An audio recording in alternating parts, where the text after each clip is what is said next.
everybody. I'm Mo. And I'm Katy. And this is the Mo and Katy Show quarantine series. But we're making the best of everything, coming at you from wherever you are, and we're coming at each other from 53 miles away. So making it work. That's what we're doing. We're glad that you tuned in today. If you tuned into our broadcast hoping to find the identity of the masked singer, we don't know. We don't have that information. So you'll have to, ask Jeeves or something. Is Jeeves still alive? I don't know. I'll ask Google. Ask Google if you can ask Jeeves. Hey, Alexa. Then bring me a coffee after that. Well, we're here today to spread some joy and to put some gratitude, humor, and positivity into your day. So even though we're not talking about maybe the most pressing events in the world, we do want to talk about what's going on in the world. So Mo, tell them what's going on in the world. Well, thank you, Katy. I will. So I thought this was really cool. So there's a guy in the UK, and his name is Tom Moore, and he's just turned 100 years old, but on his about a couple weeks leading up to his 100th birthday, he decided to raise some money. And so his goal was to do 100 laps around his garden. I think his goal was to raise 1,000 pounds. And a couple weeks into it, he had already raised nearly 30 million pounds. Oh my gosh. So he holds the Guinness Book record for the most money raised by a single walker on a charitable walk. But then someone made a video of the song You'll Never Walk Alone and kind of did voiceovers with him and some interviews and stuff like that. And it went to the #1 on the UK chart. So he also holds the Guinness Book record for the oldest person to hold a #1 single on the UK Billboard charts. Oh my gosh, that's amazing. But I also think it's cool there's more. There's something about Ginsu knives, I'm sure. But because I'm Asian, and I like to cut through tin cans and then a tomato. No, but then there's a 6-year-old boy who saw this 99-year-old guy trying to do that, trying to do 100 laps. And so he said, you know what? And he's got spina bifida, the 6-year-old, and he only started walking 18 months ago. Oh my God. He saw this guy on TV and he says, I want to do that too. So his goal was to walk 10 meters, inspired by this 99-year-old man. And I just think it's so cool when other people can inspire other people and people can see that and want to do something, whether it's 10 meters or whether it's, 100 laps around your garden. I just think that's really cool. So I just thought that was a neat story. And I love that the age is not a limitation for either one of them. Somebody who's I'm sure he's accomplished a lot in his 99 years, but to still do something that's like that notable and newsworthy at his age is really amazing. Not too far away in Budapest. I'm going to guess it's south of England. I don't know geography. It depends which way you go, but eventually. Well, yeah, it could go north and just really keep going north. But yes, in Budapest, there is an orchestra, and this story is near and dear to my heart because I teach music for a living, and I think music is super important. I think it's essential to everything that's going on all the time. So there is an orchestra that wanted to bring Beethoven's Fifth Symphony to a new audience. And if you know anything about Beethoven at all, a lot of people know that he lost his hearing later in his life, but he still continued to compose. They wanted to bring Beethoven's Fifth Symphony to a group of people that were hearing impaired. So what they did was they had the audience consisting of people who were hearing impaired come sit next to the musicians, put their hands on the string instruments so they could feel the vibrations. They also had people in the audience hold balloons, and the balloons would pick up the vibrations so they could hear by feeling the music. One woman, her name is Zuzana, spelled with Z's, Zuzana Foldy. She's been deaf her whole life. And she said, when I sat next to the musician who played the double bass, I started crying because she could just feel and experience the music in a way she never had before. So that is really, really cool. It is. And I love how people are so innovative in wanting to make music accessible to everybody. So I just thought that was really, really cool. Yeah, that is really cool. So let's move from something that's just divine and wonderful to something that is quirky. Okay. We do like our quirky facts around here, don't we, Mo? Yes, we do. All right. So, and this is something you and I have actually talked about before. We think it's kind of cool to find out what groups of animals are called, specific groups of animals. Oh no. So, there's some of them, like a crow. What do we call a group of crows? A murder. Murder of crows. Good. One of my favorites is butterflies. When there's a group of them, they're called a kaleidoscope. Pachyderm. Not a pachyderm of butterflies. What is a bunch of butterflies? A kaleidoscope. Okay. That's just lovely. So I thought this was interesting. Living in Baltimore, our football team is the Ravens. Do you know what a group of ravens is called? Nevermore. A Poe of ravens. No, it's not called that. No, they are called, there's two names for groups of ravens. One of them is they are called an unkindness of ravens. Okay. And the other one is they are called a conspiracy of ravens. Who's in charge of determining what a pack of anything is called? I don't know, but I would like to seek employment in that area. I think that would just be fun. What would you name? What group? I would name iguanas because that's the first thing that popped into my mind. And that's frightening. Call them okay. a ridiculousness of iguanas. Okay. What's a bunch of pandas? I was just going to say that. So shout out to our friends in California.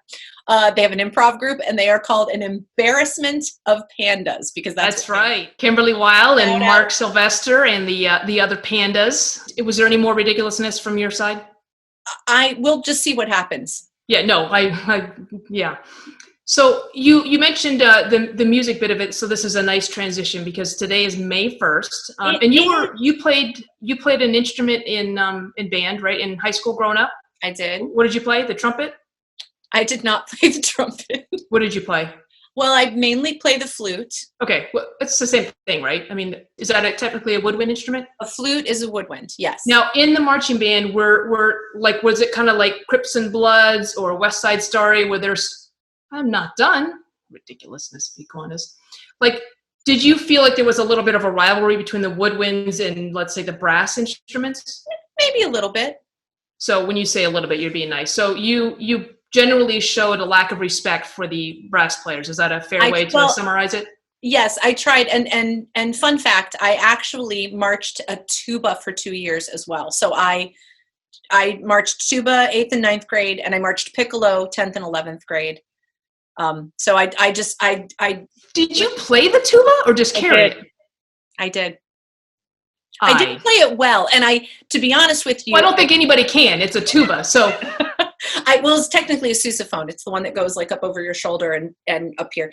And I never learned it well. So I just watched, it's 3 valves. I just watched the person next to me basically copied whatever they did. I have a picture somewhere. I will find the picture. It's fantastic. I'm going to need to see that. Okay. You went from the tuba to the piccolo? Biggest instrument to the smallest instrument. I mean, the only lighter instrument was if you were the conductor and holding a little wand. I did that my senior year. Of course you did. Amazing human. No. Just bored and like, oh, I'm tired of this. What can I do next?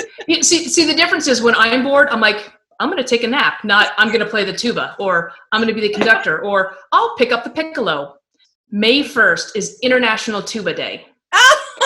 International Tuba Day was started in 1979 by a guy named Joel Day. And I'm like, we're doing the research, and I'm like, what's Joel Day? I didn't know like what Joel Day was, but his name Joel is Day. Joel Day. So 1979, it's always the first Friday in May, is International Tuba Day. So I was going to use it. I was going to use it because I thought you as a woodwind were making fun of the brass players, but now it's even. I'm an equal opportunity instrumentalist. I'll make that happen. There's a lot of oomph to that story, so that's good. So I'm glad you had a chance to toot your own horn on International Tuba Day. But I also wanted to say that May 1st. I don't like what you're basing this on. Oh gosh, I got nothing. All right, sorry. I blew it all with oomph. Okay. Anyway, so International Tuba Day is always the first Friday in May, but May 1st is also Lei Day in Hawaii. Lei Day. Yes, and so I've got here a lei. See? Oh, you sure do. That's pretty. Yeah. And so my mom's birthday is also today. Oh, that's awesome. Yeah. So May Day, that's why my mom's name is May, because she couldn't wait for June. And so, yeah. But I thought we could talk about birthdays too. And I wish I had a party hat. I don't have nothing. I have nothing to pass. I could pass you a flower. Yeah. Why don't you just, I'll take a flower at this point. That's close enough. There you go. Okay. Thank you. See what comes out the other side. Nice. That was well done. I'm not sure how you did that, but I'll take it. So I'm going to don this party hat. I got a lot of colors going on here, but I do too. So happy birthday to your mom, May 1st. Yay! And best thing about birthdays, everybody's got one. Yeah, no, you're right. You're right. So how are you about your birthday mode? Do you like a big deal made about your birthday? Do you like shout it from the rooftops? Nope. I'm actually exhausted just talking about it. So why don't we talk about your birthday? I'm the opposite. I like a big deal made about my birthday. If I could have a party every year, if it's a surprise, even better, though I'm hard to surprise. Why? Why are you hard to surprise, Katy? Because I'm nosy. Yeah. But I will say my family pulled off an epic surprise party for me when I turned 40. And the distractor was that it was the same weekend my son graduated from high school. So we were having that party and they were planning another party at the same time. And I'm still to this day surprised at how surprised I was. So yeah. Good to know. But so yeah, in order to surprise you, we need to distract you first. Pretty much. So look over here, party planning over here. Pretty much. Cool. So yeah, so I am basically like a child with my birthday. And your cereal. If ever anybody says June 8th for any reason, it is impossible for me not to go, that's my birthday every single time. It's almost embarrassing. So here's another thing. So when you see a clock and it's 6:08, do you say it's my birthday? Yes. All right. So you like your birthday. You like a big party. You'd prefer a surprise party. For my 30th birthday, I had a slumber party, and we made brownies and did karaoke, and it was fun. Fun. So anyway, but my mom's birthday is actually 3 days after my birthday. Aww. And I have been told my whole life that because she brought me home from the hospital on her birthday, that I was the best birthday present ever. Aww. That's right. So I bring that up. Do you hold that over her head every year? Good. When I need to. Just leverage like, that. Oh, yeah. Who's this? Oh, just the best birthday present ever. Giving you a call. So your mom is 3 days older than you. Is that correct? Yes. No. You are 3 days older than your mom. Yes, I'm 3 days older than my mom. Cool. It's a scientific anomaly. Well, good.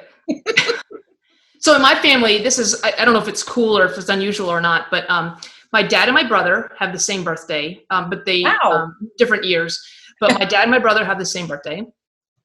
Two of my sisters who are not twins have the same birthday. Oh my gosh. And my niece and I have the same birthday. Oh, that's pretty cool. Yeah. So do you have anybody famous who's born on your birthday? I have a few. I have a pop star and a first lady.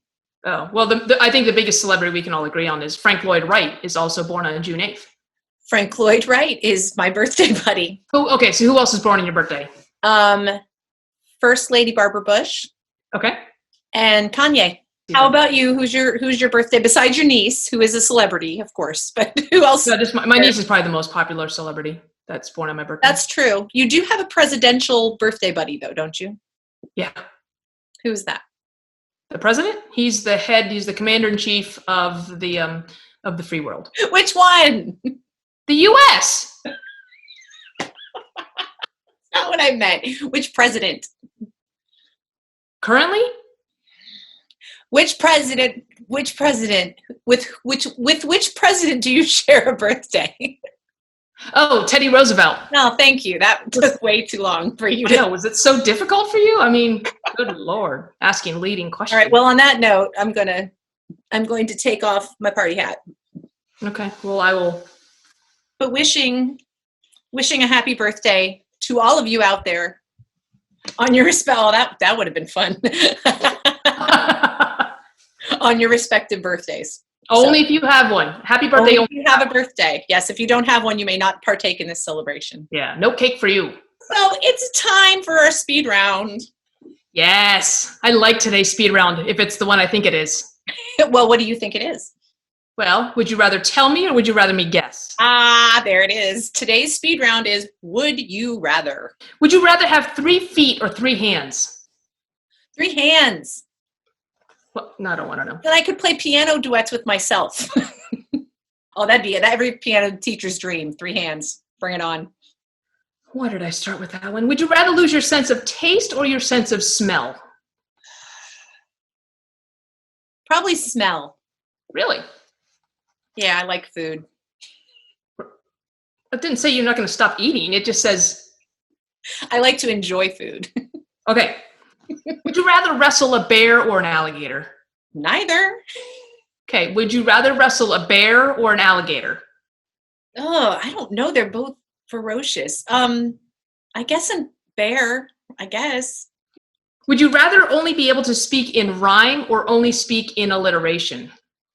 Ooh, rhyme. That'd be more annoying. It'd be more fun to irritate people with that. I don't think people would notice if you spoke in alliteration as much as if you spoke in rhyme. So you're saying alliteration is awesome? Would you say alliteration is always awesome? Alliteration always aggravates anybody. Would you rather be 4'5" or 7'7"? 4'5". So you can fit in somebody's purse? Pocket. Would you rather have a rewind button or a pause button for your life? Pause. Would you rather read an awesome book or see a really good movie?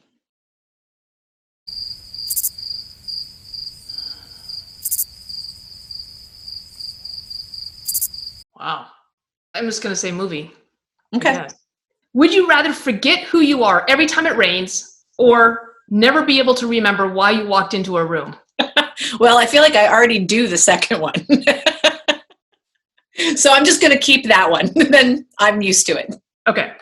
Would you rather have the legs of a frog or the head of a fly? Ew. Legs of a frog. Okay. Just so you can hop around. Cover him up with a skirt. Nobody would see him. Can't do much with the head of a fly. She's not much to look at because she's got the head of a fly. Would you rather have hands that kept growing as you got older or feet that kept growing as you got older? Am I involved in a circus at all? That's your choice. I'm going to go with hands, I guess. Well, see, yeah, I agree because feet, you would keep having to buy new shoes. So that's your concern is footwear? Yes. All right. Would you rather not be able to open any closed doors or not be able to close any open doors? Yeah, no, I need to be able to see inside. So I would rather not be able to close an open door. Doors. Okay. Would you rather have to watch your favorite TV show live and sit through all the commercials or record it but never know the ending because it stopped recording too soon? Oh, I'll watch all the commercials. Yeah, I hate not knowing the ending of stuff. All right. Would you rather eat as much chocolate as you want forever without any negative side effects or receive $1 million? Oh, man, that one's actually really difficult. Oh, geez. Am I allowed to buy chocolate with my $1 million? There's no stipulations on Okay, $1 million. I'll go with the $1 million and I'll buy chocolate. Okay. Would you rather have all eyes on you or blend into the background? All eyes and a spotlight. Surprise face. Would you rather find a $5 bill on the floor or get back all of the non-mated socks that you have lost? You talking about money or socks? Well, you know how, like, I was just thinking about this. I have this pile of socks on my dresser that I know I have them made somewhere, but I don't know where they are. Like, and it's driving me crazy right now. So would you rather have all those socks back or would you rather find a $5 bill on the floor? $5 bill. Would you rather eat a sandwich made from 4 ingredients in your fridge, chosen at random, or eat a sandwich made by a group of your friends from 4 ingredients in your fridge? I will make my own sandwich. This is a how much do you trust your friends kind of. There you go. Very little.